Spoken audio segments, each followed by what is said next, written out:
Vu qu'il y a 3 millions de gens qui sont dans la rue avec leur machin, ces 3 millions de gens, ils vont à la banque, ils retirent leur argent et les banques s'écroulent. Ça, c'est Eric Cantona qui nous appelle à vider nos comptes bancaires le 7 décembre prochain pour détruire le pouvoir des banques. Eh bien, attention quand même, après avoir vidé ses comptes bancaires, donc un sexagénaire anglais a perdu le sac où il avait planqué donc toutes ses économies.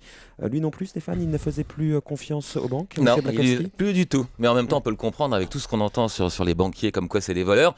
Notre Anglaise s'est dit que ça serait peut-être plus prudent de ne pas confier à ces banquiers dont on se méfie les 80 000 euros qu'il avait patiemment économisé jusque-là. Donc, il a vidé son compte, il a tout ramené chez lui, il l'a planqué basiquement sous son matelas. Donc, quand il dormait la nuit, tout allait bien. Mais bien sûr, que faire de ça la journée?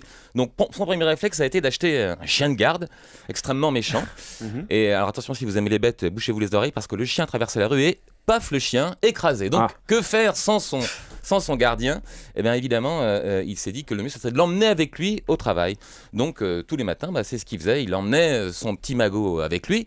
Alors, en même temps, c'était vraiment imparable comme méthode, puisque quand il arrivait au travail, il mettait son magot dans le coffre de sa voiture, fermé à double tour, et il pouvait surveiller la voiture de la fenêtre. Que voulez-vous qu'il arrive? Là, franchement, il était vraiment paré. Et en fait, non, il lui est arrivé le coup du bouchon de réservoir. Oui, c'est classique. Ou du parapluie de Julie, voilà.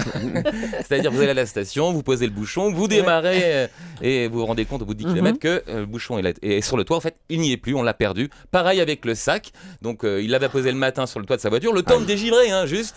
Et le voilà parti. Ah oui, vous êtes déçus. Écoutez, lui, il était effondré. Malgré tout, quand il s'en est rendu compte, il a fait demi-tour et il a retrouvé le sac juste devant chez lui, mais vide. Oui, ouais. Alors, moi, je pense certainement que c'est le coup d'un banquier, parce que les banquiers sont malhonnêtes, c'est bien connu qui a fait ça.